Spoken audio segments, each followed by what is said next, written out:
सभी दर्शकों को मेरा प्रणाम। आज हम आपको लॉ ऑफ अट्रैक्शन के बारे में बताएंगे। लॉ ऑफ अट्रैक्शन के बारे में पूरी तरीके से जानेंगे। ये किस प्रकार से वर्क करता है, लॉ ऑफ अट्रैक्शन होता क्या है और इससे क्या क्या चीज़ संभव है, और हर चीज़ हम आपको डिटेल में बताएंगे। वैसे तो काफ़ी अच्छी चीज़ है लॉ ऑफ अट्रैक्शन और इससे बहुत कुछ अचीव भी किया जा सकता है, लेकिन आपको ये भी देखना पड़ेगा कि इससे क्या क्या अचीव कर सकते हैं, क्योंकि ये भी अत्यंत आवश्यक चीज़ है जानना। क्योंकि बहुत से लोग सोचते हैं कि लॉ ऑफ अट्रैक्शन से सब कुछ हासिल किया जा सकता है, जो चाहे वो मिल सकता है, तो यहाँ पर ये भी असंभव है।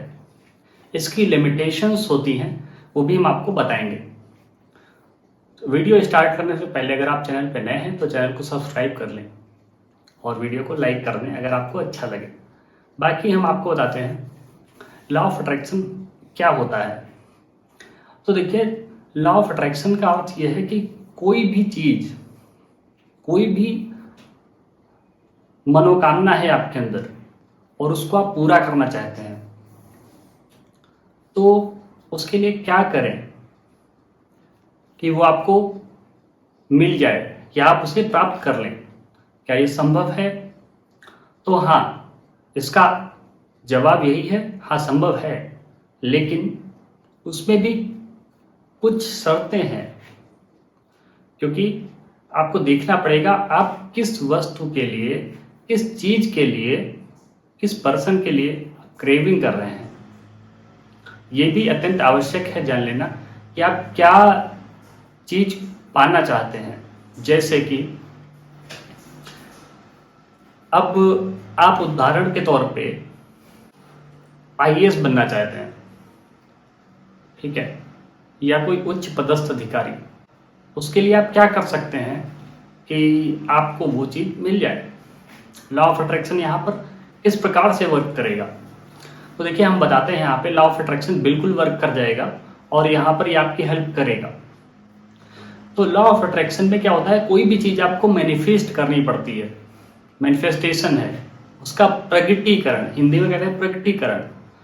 तो उस क्षण में जीना, मतलब जो चीज आप प्राप्त करना चाहते हैं, एग्जाम्पल के तौर पे जैसे आप आईएएस अधिकारी बनना चाहते हैं, तो आप ऐसा महसूस कर सकते हैं कि आप आईएएस अधिकारी बन गए, आप उस चेयर पे बैठे हैं और आप उस गाड़ी में घूम रहे हैं, तो आपको ये महसूस करना पड़ेगा।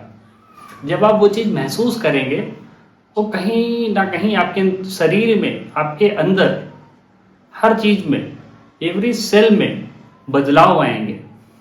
आप उस फीलिंग को जब फील करेंगे, जिस समय पे आप एक अधिकारी बन जाते हैं, तो वो जो फीलिंग है उससे आपके अंदर बहुत सारे बदलाव होंगे। अब उसके कारण क्या होगा कि आप बहुत ज्यादा फोकस्ड हो सकते हैं। आप कि जो प्रयास हैं, जो प्रयत्न हैं, वो और अच्छे हो जाएंगे और बहुत हद तक आप उस दुनिया में ही चले जाएंगे। ठीक है, जैसा अधिकारी बनने के बाद में एक एनवायरनमेंट होता है आस पड़ोस का, वो सब आप जब फील करने लगते हैं तो आप धीरे धीरे उसी की तरह आप बनने लगते हैं। जैसे कि अब यहाँ पर अभी हम एक उदाहरण देंगे। अगर कोई भी व्यक्ति है, उसका कोई फेवरेट एक्टर है, हीरो है, तो अगर उसको बहुत ज्यादा पसंद करता है तो सबसे पहले क्या करेगा, उसकी ड्रेस सेंस जो है उसको कॉपी कर लेगा। उसके बाद में क्या करेगा, उसके हेयर स्टाइल को कॉपी करेगा, फिर बोलने के अंदाज को कॉपी करेगा, चलने के अंदाज को कॉपी करेगा, और जो जो वो काम करता है वो कॉपी करेगा। तो जहां जहां तक वो कॉपी करेगा, लगभग वो वैसा ही बन जाएगा। ठीक उसी प्रकार से है, अगर आप यहाँ पर मैनिफेस्ट करने लगते हैं, जो चीज आप चाहते हैं उसको आप महसूस करने लगते हैं और उसके लिए निरंतर सोच रहे हैं, तो निश्चित तौर पे आप वो चीज अचीव कर लेंगे बहुत जल्दी। ठीक है, ये तो हो गई एक बात। अब दूसरी बात आती है, बहुत से लोग कहते हैं कि क्या लॉ ऑफ अट्रैक्शन से अपना प्यार प्राप्त किया जा सकता है, या आप आपका क्रश है किसी पे, तो क्या लॉ ऑफ अट्रैक्शन से आप उसको अचीव कर सकते हैं? तो यहाँ पर देखिए, यहाँ पर हम बोलेंगे यहाँ पर वो चीज़ वर्कआउट 100% नहीं करेगी, क्योंकि जरूरी नहीं कि आप जिस तरीके से चाह रहे हैं सामने वाले को वो भी इसी निगाह से आपको देख रहा हो। क्योंकि पिछली जो कंडीशन थी उसमें ये था, उसमें सामने वाली जो चीज़ आप चाह रहे थे उसकी कोई डिजायर, उसकी कोई विल नहीं थी, है ना, आपकी ही विल थी उस चीज़ को प्राप्त करने की। लेकिन यहाँ पर आपकी विल है सामने वाले को प्राप्त करने की, लेकिन सामने वाले की भी अलग विल है, तो यहाँ पर 100% वो वर्क नहीं कर पाएगा। ठीक है, इसके लिए हम एक उदाहरण देते हैं।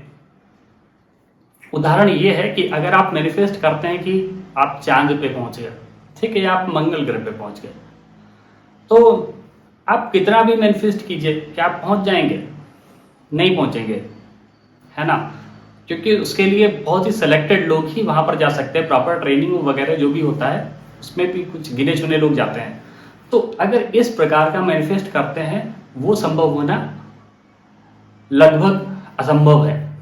इसलिए मैनिफेस्टेशन या प्रकटीकरण या लॉ ऑफ अट्रैक्शन, इसमें जो भी चीजें हैं आपको ये देखनी पड़ेगी कि कौन चीज प्राप्त की जा सकती है, कौन चीज अचीव की जा सकती है, वो बहुत आवश्यक है। तो उम्मीद करते हैं काफी कुछ चीजें क्लियर हो गई होंगी लॉ ऑफ अट्रैक्शन के बारे में। और लॉ ऑफ अट्रैक्शन से निश्चित तौर पे आप सब कुछ प्राप्त कर सकते हैं, लेकिन हमने कंडीशन बताई, वो कंडीशन भी लागू होंगी। प्राप्त आपको सब कुछ हो जाएगा जो भी आप चाहते हैं, लेकिन देख लीजिए कौन कौन चीज प्राप्त होने लायक है ना। अगर आप मैनिफेस्ट करने लगे, आप किसी को सोचने लगे, कोई व्यक्ति आपकी लाइफ से जा चुका है, इस पृथ्वी पर से ही जा चुका है, आप कितना भी मैनिफेस्ट करें क्या वो आ जाएगा? इम्पॉसिबल है। ठीक उसी प्रकार से जो चीजें पॉसिबल हैं, आपको भी लगता है, उनके लिए लॉ ऑफ अट्रैक्शन वर्क करेगा। तो किसी भी भ्रम में मत पड़िएगा, कोई भी आपको किसी भी प्रकार से समझाए, इसमें एकदम क्लियर रहिएगा। जो भी चीज हमने आपको बताई है 100% इसी प्रकार से ये वर्क करता है। उम्मीद करते हैं आपको मेरा वीडियो पसंद आया होगा और समझ में भी आ गया होगा। तो पूरा वीडियो देखने के लिए बहुत बहुत धन्यवाद। आपका समय शुभ हो। प्रणाम।